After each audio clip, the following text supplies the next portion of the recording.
Welcome back to Let's Play Ace Combat 04.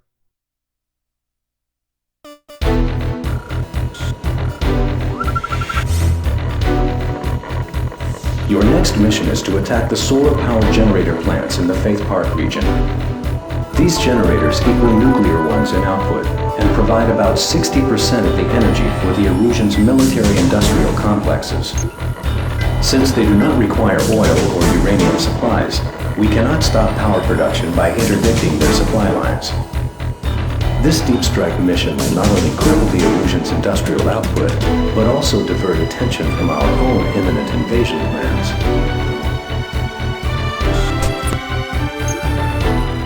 So, Ace Combat 04's War on the Environment continues.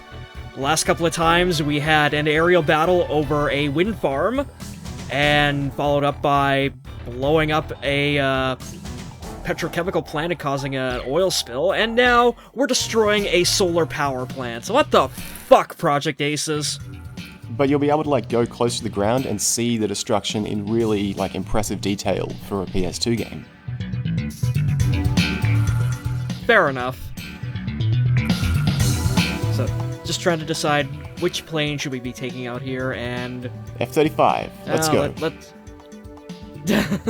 The 35's not in 04. Why are we even playing this? I actually Anyways, going to AC04 after 3, hated having to buy planes. It made no sense to me. I just wanted to unlock them.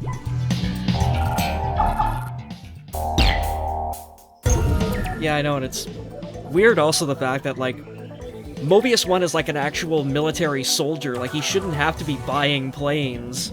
He's not some mercenary like Cypher or Phoenix.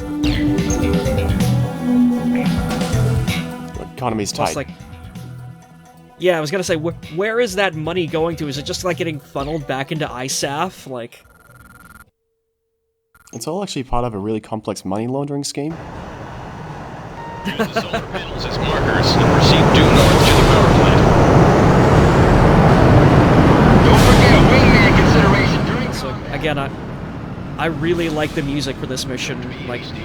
I know I've been saying that a lot lately. It's because the music is really, really good in this game. Still no joy. Okay, Also, that guy said, just a wingman consideration. You can't consider you wingmen in this game, though, can you? Yeah, no, there are no wingmen in this game.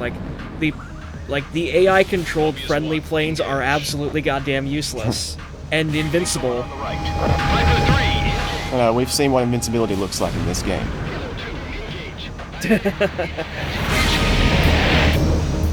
Yeah, and we'll be seeing it a lot more in the bonus video too. Locked on. Box 2. Oh, now I understand what you're doing for that. Bandit at 10 o'clock. Also, I pointed this out in the OP, but the F-18, you'll probably see it on the full version of this video, but this is one of the few planes in the game that actually has the Navy logo on it for ISAF. I'll update my fanfic accordingly. Yeah. Well, the going theory is that Mobius 1 was actually a Navy pilot who basically just got conscripted by the Air Force after, ISAF went to shit, so... It's as valid a theory as anything. Pretty much. He's beyond my league. So, yeah, I think, I forget who said it in one of the previous videos about how the game kind of can seem a little boring at times, this one, compared to later games in the Golden Trilogy. What I realized is that coming off the back of Electrosphere, it must have been really hard to decide how far to push the gameplay and any of the gimmicks in this game. They more or less wanted to play as safe as possible while still being an Ace Combat game. Because Electrosphere more or less failed, and they still wanted to keep the franchise going. So I guess it's impressive that they have the gameplay and the story that they do in this. Missed. Yeah, I can totally see that, especially when you compare it to both 2 and 3. like 2, they started going like sort of all in with gimmicks. Like every other mission had a certain gimmick to it, and then with Electrosphere they just went banana. So yeah, I can totally see Shattered Skies as being an overcorrection of sorts against like what they must have figured were a couple of missteps in Electrosphere. Don't worry. Just remember all that you learned during training. Bandit confirmed. How much did you learn And then during they- training? I guess. You're too close. Wait a minute, how do I fly a plane again? Oh, fuck. Solar power generator. In my experience, you go like really, really close to the ground, or you fly in the stratosphere. Damn it. He's on my tail. Well, we're gonna be seeing a bit of both coming up here, so... Vector 350. Take that, environmentalists!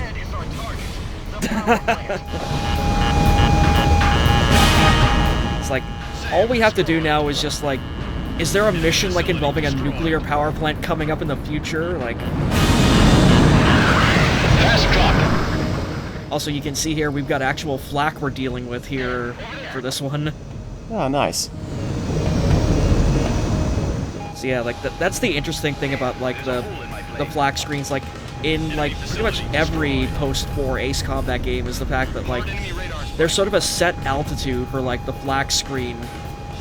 And, like, you can fly above it and be perfectly fine, or you can fly under it and be perfectly fine. But if you basically fly through the flak screen's set altitude, you are getting fucked up like crazy. Straight line. Rapier 4, get him off me. Also, like, the one decent thing about these solar panels is the fact that they're lined up in, like, straight lines, so you can just strafe them very easily with the guns and just And they're very take big out all and flat, 3 of them. weirdly enough. Yeah. Fox 2, Fox 2. What's cool is that all the flak and Samfire is solar powered in this mission. Huh, I never thought about that, yeah. Hey, got one. Let's flank him. That's some nice detail on the panels as well. Like being able to see each individual panel. And yeah, and the particle effects that like happen when they explode too, like you can like literally see like the shards of glass flying up at you as they blow up. Oh no, you're getting shot mildly. And also the fact that they are actually reflective like actual solar panels, so like if you like fly over them at a certain angle, like they'll catch the light and like reflect it in certain ways too. I can see a boss battle coming out of that.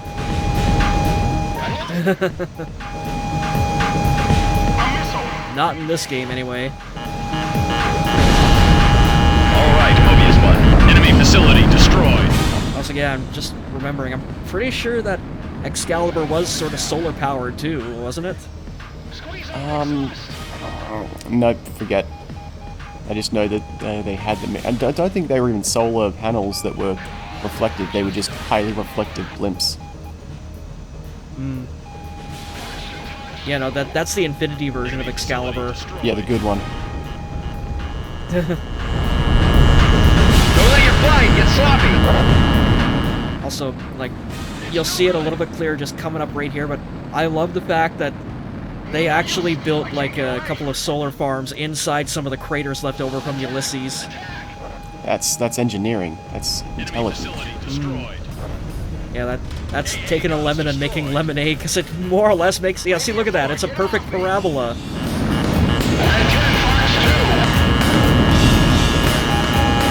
It's no use. Which we are now destroying and rendering useless for future generations. I always wondered that they're really eager to like destroy everything rather than do anything to, like, maybe just like render it defenseless or unusable for the enemy forces in a way that lets us take advantage of it. Kick right.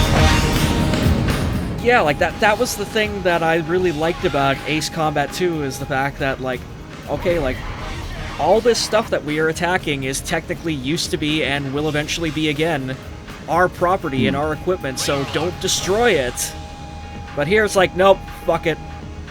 It's one of the things I liked about in Fires of Liberation, because in a lot of the operations it was hey, provide support and take out the defensive targets, but it's mainly to let our ground troops, which now suddenly exist, press forward and recapture the territory. Yeah. Enemy facility destroyed. It's like, yeah, no, here it's basically just like, okay, we hate Erusia so fucking much that we're just gonna destroy everything that used to belong to us if it means costing them valuable resources too. Nothing but air. Heads up. Bandits in gun range. It's like, God, I thought, like, Mercenary Cypher was an asshole. Mobius 1's a huge prick, too. That's why everyone thinks he's, like, fears him as a god, because they just don't want him to murder them, their families, their livestock, all of their property, somehow hack into their bank accounts. Those mechanics were slacking again. Yeah, destroy the vital infrastructure of their, like, local town or piece of civilization, like... AA artillery destroyed.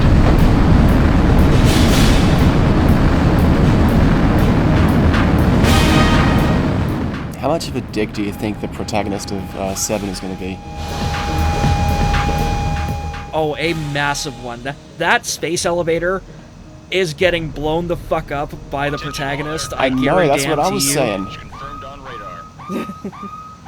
Drop Oh dear. 2,000 feet and head south to Oh, exit what the combat area. fuck?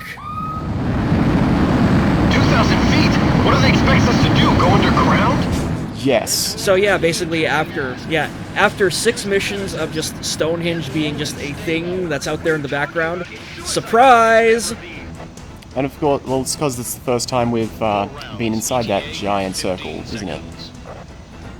Yeah, oh yeah, this is the first time we're actually operating inside Stonehenge's effective range, so of course they would eventually use it against us. Yeah, it was pretty much like by the time they find out that we're here, I guess they would have said, okay, shoot that thing down, it's useless to us now. I have to imagine that, like, what? Ulysses fell several years before the events of this game, so at no point in the intervening time did anyone call up anyone else and go like, hey Jerry, should we maybe like decommission that great big fuck off super weapon we built? And then the other guy's like, yeah Tim, we built a lot of great big fuck off super weapons. You're gonna have to be more specific. So I'm just gonna interrupt the video here for something that I meant to insert at the time of the recording, but actually didn't get around to it until after the fact. So this is basically what happens if you stick around above the target altitude and ignore Sky Eye's warning. Basically... that. So there you go, folks, that's what happens if you get shot down by Stonehenge. Don't be an idiot. Don't do that. Don't get shot down by Stonehenge. And now, back to the video.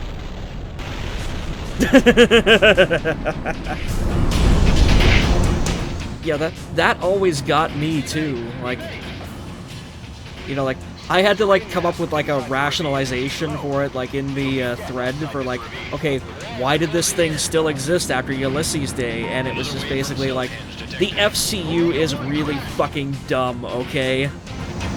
10 seconds to impact. It's like, remember, these fuckers let Electrosphere happen. You know, Oh, we're not dealing hold with a on bunch of now. Rhodes Scholars here.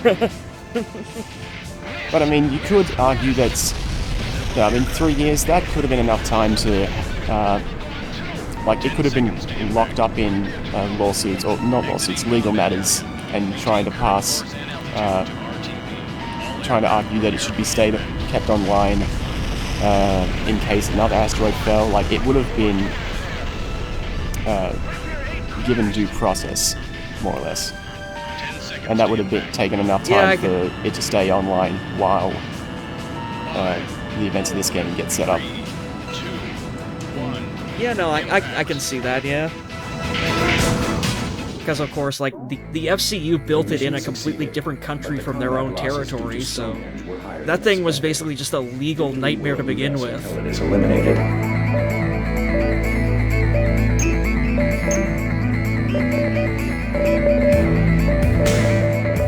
You destroy so many things in this game.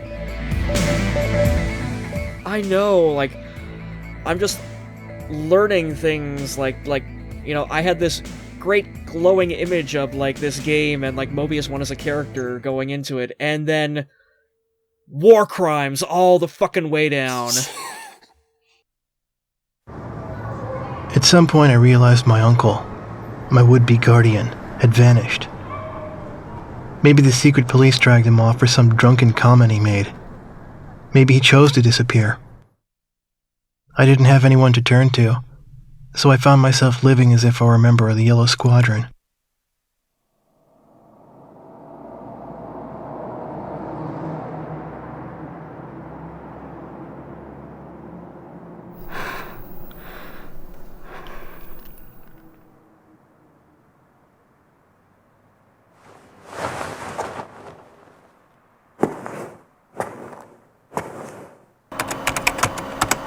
Everybody in town scorned the barkeep for doing business with the enemy.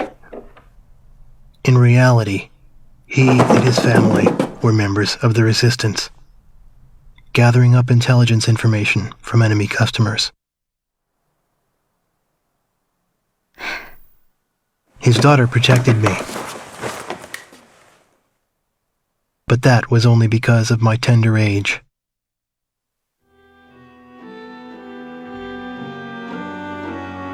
The barkeep and his family were the real heroes, while I, on the other hand, found a haven among the enemy.